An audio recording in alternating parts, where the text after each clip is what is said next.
Shalom, selamat malam saudara-saudari yang terkasih dalam Tuhan Yesus Kristus. Kita mengucap syukur dan berterima kasih karena kebaikan Tuhan. Sampai hari ini kita semua masih ada sebagaimana kita ada. Pagi tadi, puji Tuhan, boleh bertemu beberapa orang teman dan juga boleh ibadah lewat WhatsApp juga dengan Ibu Sarah. Ya, bersyukur, berterima kasih untuk kebaikan Tuhan bagi kita. Dan malam hari ini seperti biasa, saya akan membagikan rekat firman Tuhan yang sudah saya bagikan kepada teman-teman yang lain pada hari ini. Dan saya sharekan firman Tuhan ini agar kita semua boleh diberkati bersama-sama. Sebelumnya, mari kita berdoa. Engkau baik Tuhan, terlalu amat sangat baik di hidup kami. Kami sangat bersyukur dan berterima kasih. Terima kasih untuk kesempatan Engkau berikan kepada kami untuk belajar daripada kebenaran firman-Mu. Kami juga bersyukur karena Tuhan menjaga kami sampai hari ini.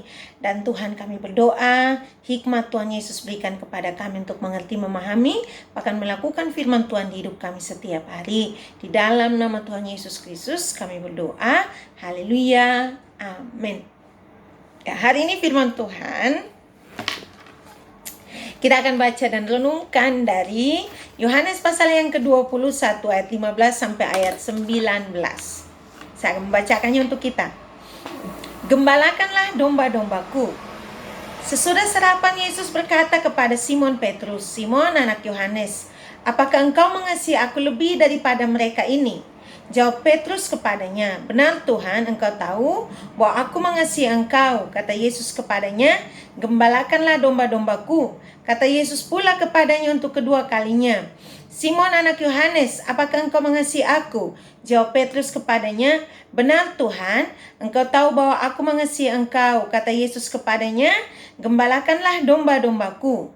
Kata Yesus kepadanya untuk ketiga kalinya, "Simon anak Yohanes, apakah engkau mengasihi aku?" Maka sedih hati Petrus karena Yesus berkata untuk ketiga kalinya, "Apakah engkau mengasihi aku?" Dan ia berkata kepadanya, "Tuhan, engkau tahu segala sesuatu. Engkau tahu bahwa aku mengasihi engkau." Kata Yesus kepadanya, "Gembalakanlah domba-dombaku. Aku berkata kepadamu, sesungguhnya ketika engkau masih muda, engkau mengikat pinggangmu sendiri dan engkau berjalan kemana saja kau kehendaki. Tetapi jika engkau sudah menjadi tua, engkau akan mengulurkan tanganmu dan orang lain akan mengikat engkau dan membawa engkau ke tempat yang tidak kau kehendaki." Dan hal ini dikatakannya untuk menyatakan bagaimana Petrus akan mati dan memuliakan Allah. Sesudah mengatakan demikian, ia berkata kepada Petrus, "Follow me, ikutlah aku." Firman Tuhan ini akan kita renungkan dengan satu tema, Love God, Serve His People. Kenapa saya mengambil tema ini bagi kita? Karena saya memperhatikan di dalam firman Tuhan ini bahwa Tuhan memberikan 3 kali pertanyaan kepada Petrus tentang apakah engkau mengasihi aku, dan setiap kali dia mengakhiri pertanyaan itu, Tuhan selalu mengatakan, "Gembalakanlah domba-dombaku." Dan ketika pada ayat 18 dan seterusnya pun dituliskan tentang bagaimana kehidupan Petrus ketika dia masih muda sampai nanti dia meninggal, dan sampai mati pun dia memuliakan Tuhan dalam pelayanan yang Tuhan percayakan kepadanya. Maka dari tema Love God, Serve His People, kita akan merenungkan 3 kebenaran penting. Yang pertama, bagaimana supaya orang bisa melayani Tuhan, mengasihi Tuhan, dan membuktikannya dengan melayani Tuhan. Yang pertama, kita perhatikan peristiwa ini terjadi di pantai Danau Tiberias. Ya, dikatakan di pantai Danau Tiberias.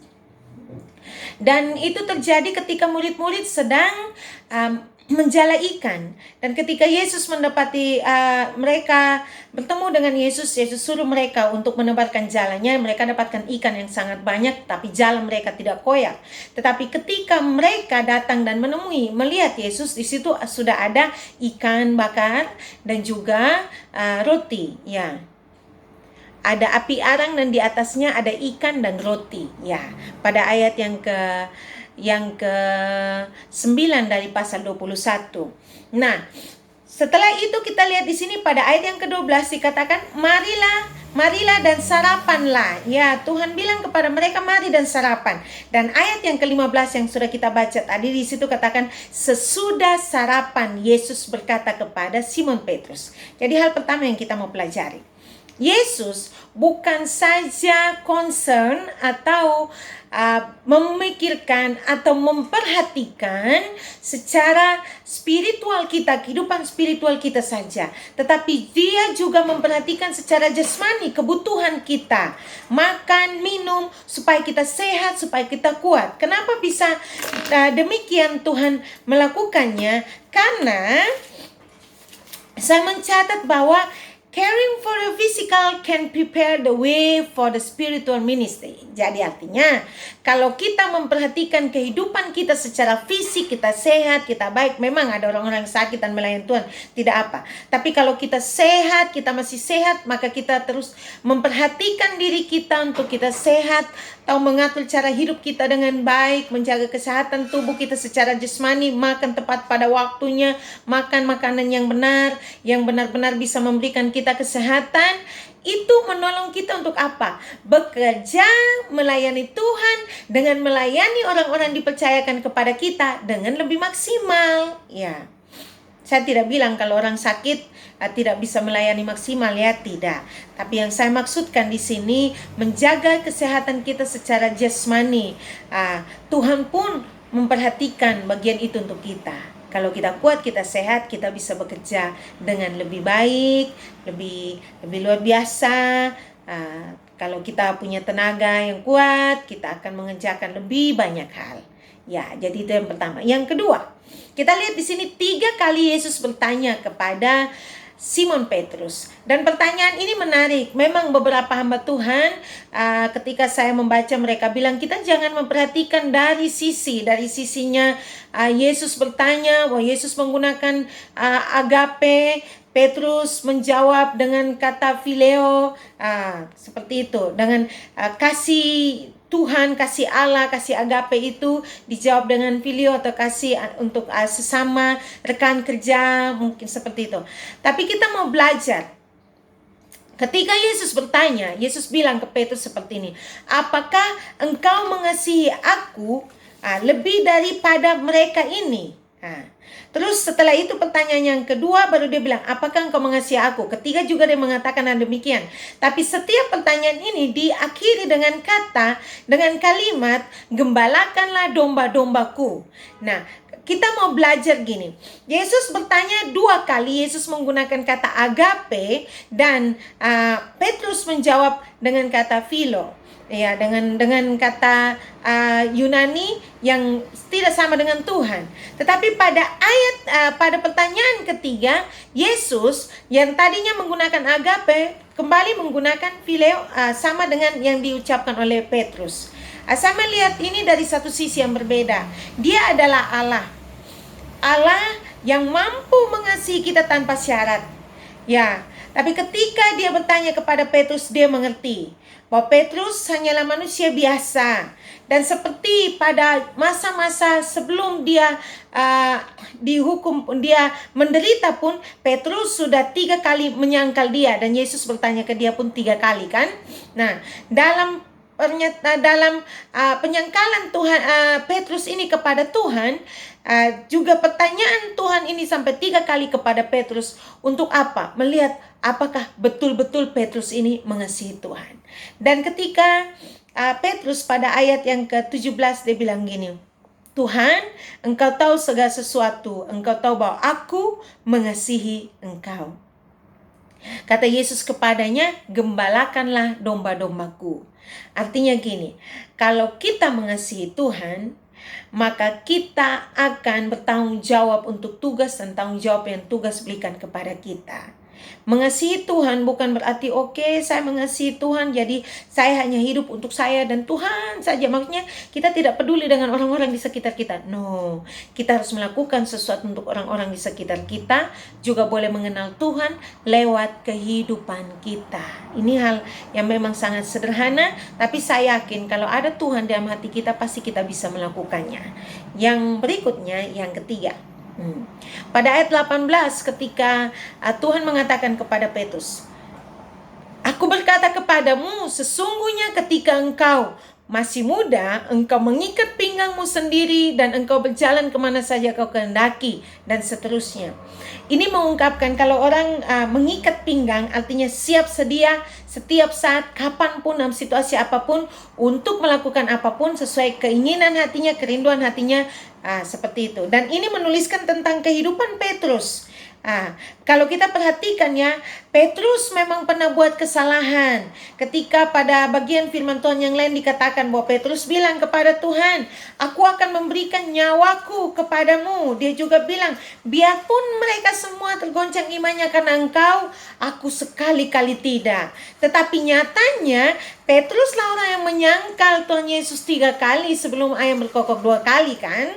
Maka bagian ini mau mengingatkan kepada kita semua bahwa memang Petrus pernah buat kesalahan. Tapi kita lihat siapa yang pergi ke kubur pagi-pagi benar bersama dengan Maria Magdalena dan juga murid Tuhan Yesus yang sangat dikasihi yaitu Yohanes. Siapa? Petrus yang ke sana. Artinya bahwa memang dia menyangkal Tuhan, tapi dia kembali. Dan ending kehidupan Petrus pun kita tahu bahwa Petrus tetap melayani Tuhan sampai nanti dia mengorbankan dirinya, dia disalibkan tapi disalib terbalik. Jadi hal yang ketiga yang kita pelajari adalah bahwa memang memulai segala sesuatu dengan Tuhan itu penting. Menjalaninya juga penting bersama Tuhan. Tetapi akan terlebih penting adalah bagaimana kita ending hidup kita bersama dengan Tuhan. Apakah kita setia kepada Tuhan sampai dia panggil kita pulang, ataukah ketika kesulitan datang terus kita tinggalkan Tuhan. Jadi 3 kebenaran penting ini kita sudah pelajari. Yang pertama kita belajar, if you love God and you want to serve His people, you have to stay healthy. Ya, kalau stay healthy pasti bekerja dengan lebih baik. Saya sudah bilang ya, saya tidak bilang kalau orang sakit tidak bisa bekerja untuk Tuhan. Tuhan bisa pakai siapa saja. Tapi kalau sekarang kita sehat, pakailah kesehatan kita, jaga itu, muliakanlah Tuhan, dan itu menjadi berkat untuk lebih banyak orang. Yang kedua, kita belajar bahwa ketika kita mengasihi Tuhan, kita dikasih tanggung jawab oleh Tuhan untuk menjadi berkat untuk orang di sekitar kita. Apapun itu, hal sekecil apapun itu. Yang ketiga, kita belajar memang awal, pertengahan, perjalanan hidup kita bersama Tuhan penting. Tapi juga sangat penting adalah akhir hidup kita bersama Tuhan. Apakah kita setia sampai mati, sampai akhir atau tidak. Ya, masing-masing kita punya tanggung jawab kepada Tuhan masing-masing. Bertanggung jawablah kalau Tuhan sudah berikan kepercayaan untuk menjadi anak-anaknya, menjadi rekan sekerjanya, menjadi umatnya, menjadi bagian dari kerajaan Allah. Maka beritakanlah kerajaan itu dalam sikap hidupmu setiap hari. Tuhan Yesus memberkati. Mari kita berdoa.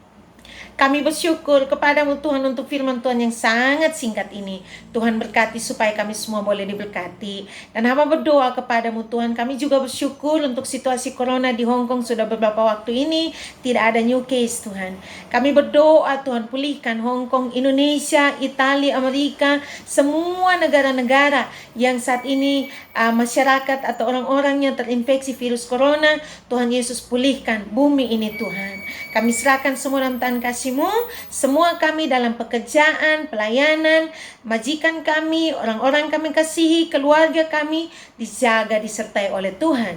Bahkan kami pun, dimanapun kami berada, Tuhan ada di sana untuk menyertai kami. Dalam nama Tuhan Yesus Kristus kami berdoa, haleluya, amin.